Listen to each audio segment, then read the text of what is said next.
you try your best, but you don't succeed. When you get what you want, but not what you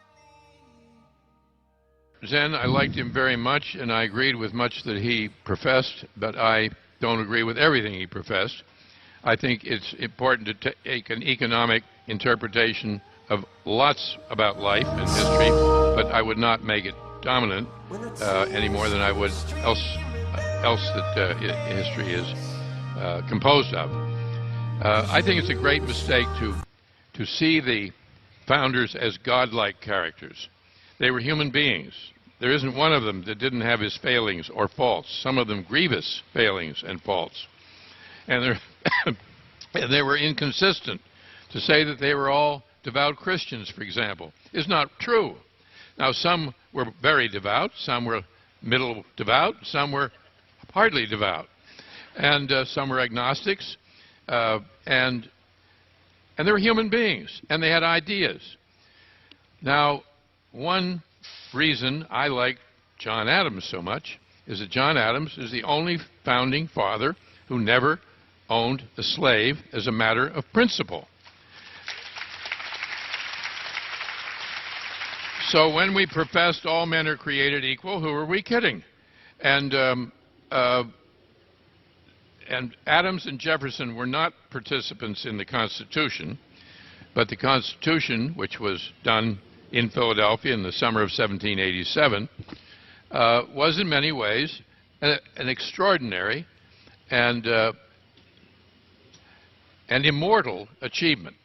My name is Andrew White, and I'm here to talk about the good points about the 13th Amendment. Well, the first good point is it abolished slavery, so no more African Americans would have to work by force, and it freed all the slaves. It also helped defend the African Americans, and it ended the Civil War also. So those are the good points of the 13th Amendment. And now I will hand it off to Blake Wilson, and he will talk about the bad points of the 13th Amendment. Blake Wilson, I'm here to talk about the bad points of the 13th Amendment. Well, one of the bad points of it was that it brought fights. Another thing was that from this 13th Amendment, the people of the city were enraged and they revoked. And from this, many African Americans ended up dying. And then what else happened from this was many slave owners revolted against the government, which be total chaos. And the last point is that African Americans are treated poorly. They're not treated respectfully, and they're just not looked at as real people. Thank you. Blake Wilson, I'm here to talk about the bad points of the 13th Amendment. Well, one of the bad points of it was that it brought fights. Another thing was that from this 13th Amendment, the people of the city were enraged and they revoked. And from this, many African Americans ended up dying.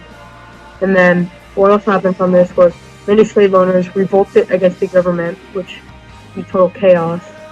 And the last point is that African Americans are treated poorly. They're not treated respectfully.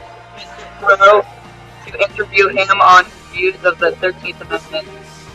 So here he is. So what are your views on the 13th Amendment? Slavery in the United States, and it was long overdue. Of course. Do you think the 13th Amendment was good for the U.S.? Absolutely.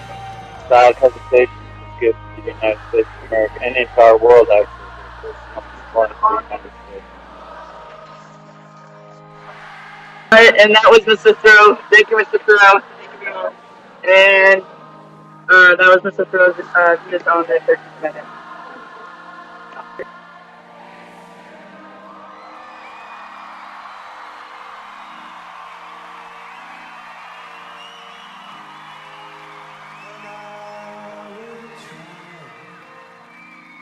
Fix